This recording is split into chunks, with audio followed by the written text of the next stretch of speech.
Hello everyone, welcome to my YouTube channel. आज हम पढ़ते हैं प्रीपोजिशन। प्रीपोजिशन बहुत ही यूजफुल टॉपिक है। जैसे कि हमारे ग्रामेटिकल पोर्शन में भी प्रीपोजिशन का अहम रोल है और इंग्लिश स्पोकन के लिए भी प्रीपोजिशन बहुत ही महत्वपूर्ण है। तो चलिए मैं आपको बहुत ही आसानी भाषा में प्रीपोजिशन बता रही हूँ। तो pre plus position equal preposition. Pre का अर्थ होता है पहले या बिफोर, जबकि पोजीशन का अर्थ है स्थान, मतलब किसी की पोजीशन बता रहे हैं तो इसका मतलब क्या हो गया, स्थान या किसी की हम स्थिति बता रहे हैं। तो इसकी डिफिनीशन क्या होगी प्रीपोजिशन की। A preposition is a word used before a noun pronoun to show its relation with the other words of sentence.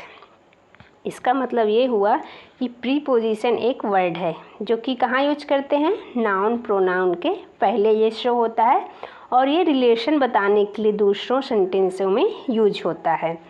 तो आप इसको ज़रूर याद कर लीजिएगा, प्रीपोजिशन की डिफिनीशन यूजफुल है।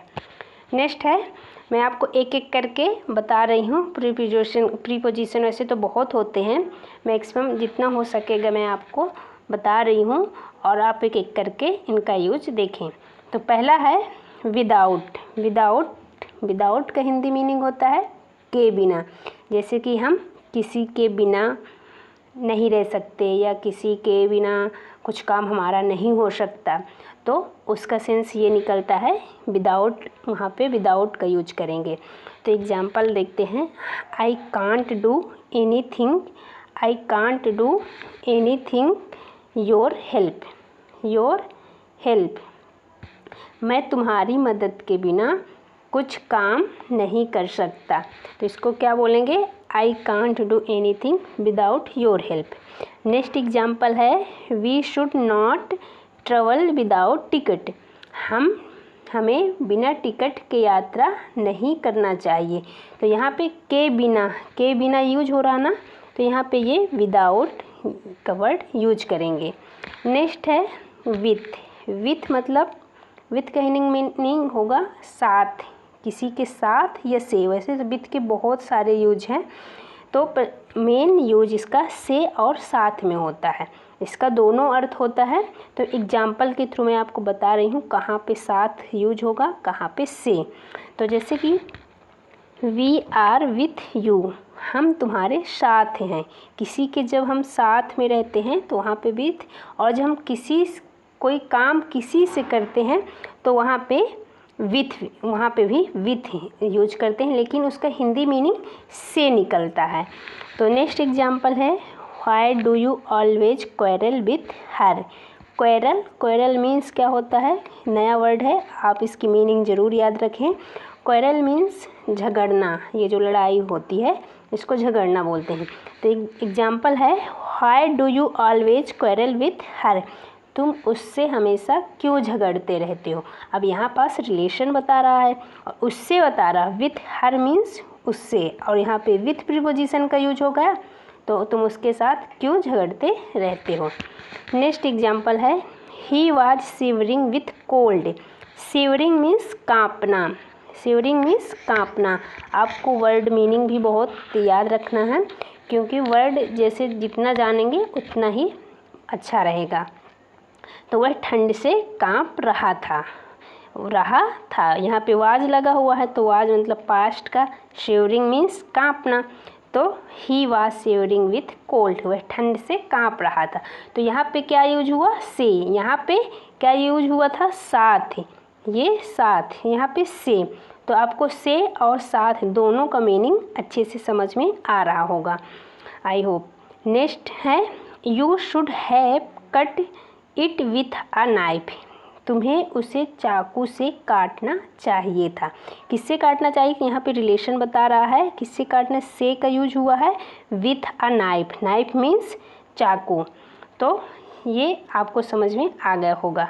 नेक्स्ट है वया मीन्स होता है होते हुए या से होके गुजरना।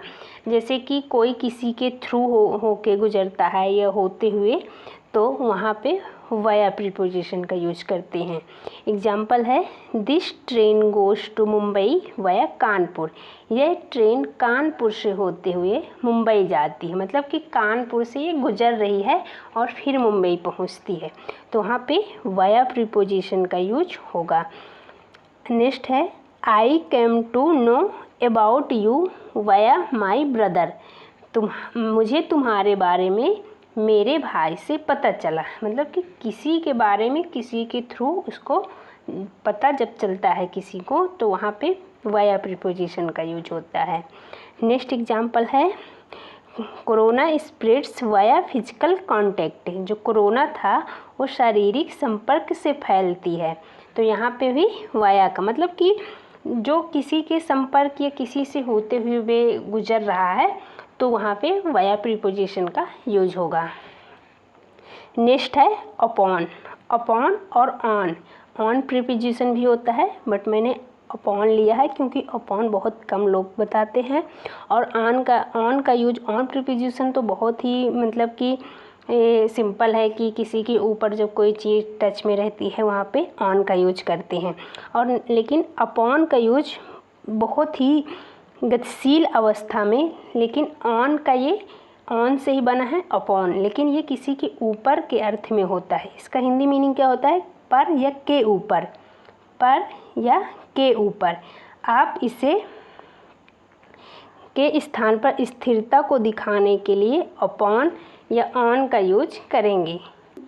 स्थिरता दिखाने के लिए हम ऑन अपॉन का, यहाँ पे प्रिंट मिस्टेक है, यहाँ पे अपॉन करिएगा, अपॉन का प्रयोग करते हैं।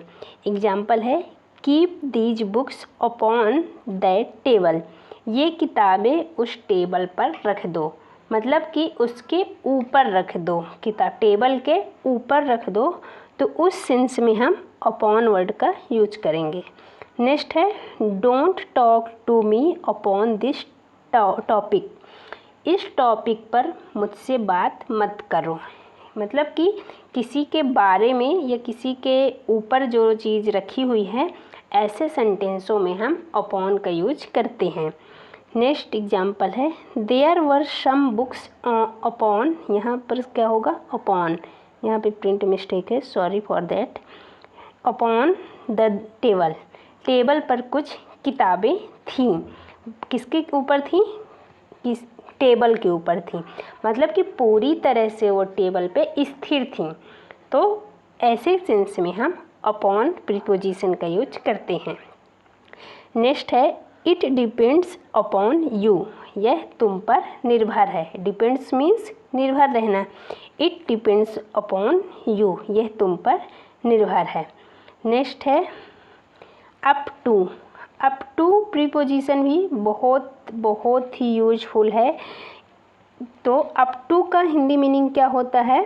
तक, मतलब कि हम यहाँ से यहाँ तक, जैसे कोई डिस्टेंस बताने के लिए और मतलब स्थिति बताने के लिए कि वह कैसा था, तो ऐसे सेंटेंसों में हम अप टू का यूज करते हैं।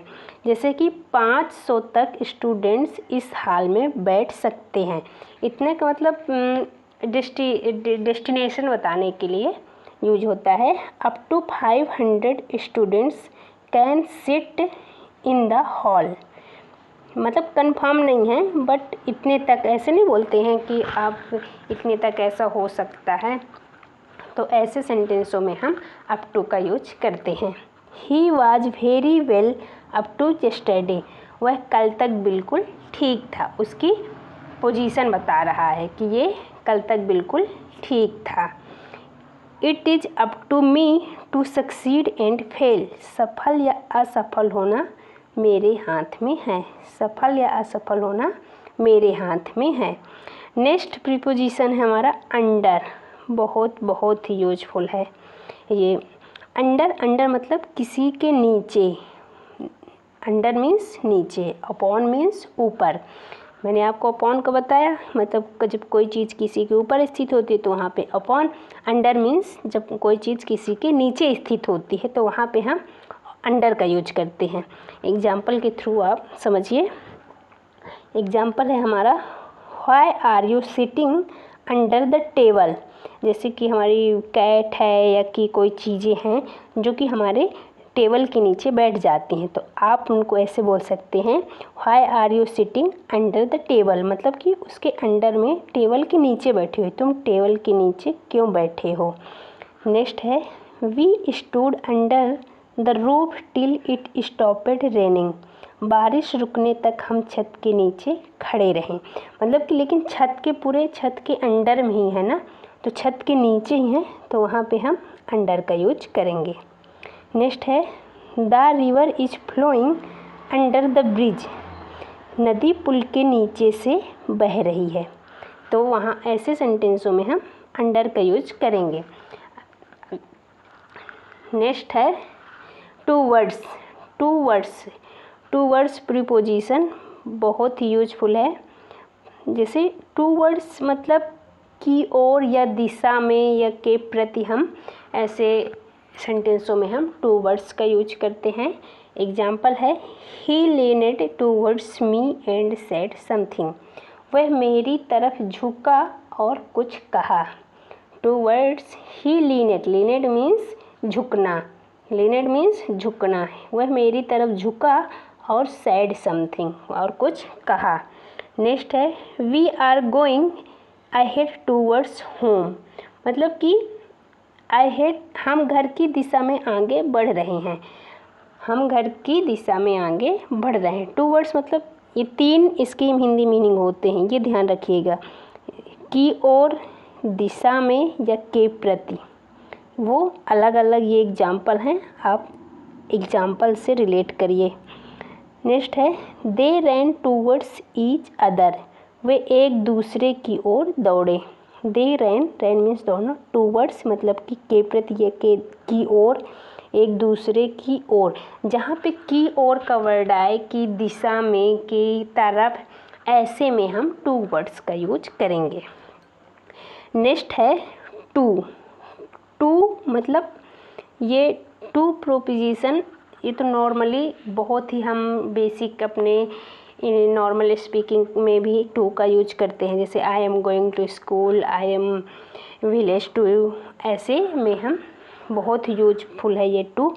तो टू के भी 3 मीनिंग निकलती हैं, को का भी रिलेशन बताता है, तरफ का भी बताता है, में भी बताता है, और किसी की कोई घर पे है, कोई कहीं पे है, तो वो सब चीज़ों के लिए भी हम टू का यूज करते हैं। एग्जाम्पल है, he is going to college, वह कॉलेज जा रहा है। गोइंग टू कहाँ जा रहा है, कॉलेज जा रहा है, लेकिन इसका यूज की तरफ हो गया, टू मतलब वह जा रहा है। नेक्स्ट है, I have to go home, मुझे घर जाना है, नेक्स्ट है, एड टू टू 3, 3 में 2 मिलाओ, नेक्स्ट है, throw the ball to me, गेंद मेरी तरफ फेंको, नेक्स्ट है, टिल और अनटिल, टिल का मतलब भी तक होता है, और अनटिल का मतलब तक नहीं, मतलब कितने बजे तक नहीं, ऐसे इतने टाइम तक नहीं हुआ, ऐसे हम सेंटेंस में जो टिल और अनटिल होता है ये टाइम को मेंशन करते हैं, आप हमेशा याद रखिएगा। तो इसका एग्जाम्पल है, he will wait for me till 5:30, 5 o'clock 30 minutes, इसका मतलब क्या हो गया, 5 o'clock 30 minutes, वह 5:30 बजे तक मेरा इंतज़ार करेगा। कितने बजे तक करेगा, 5:30 बजे तक।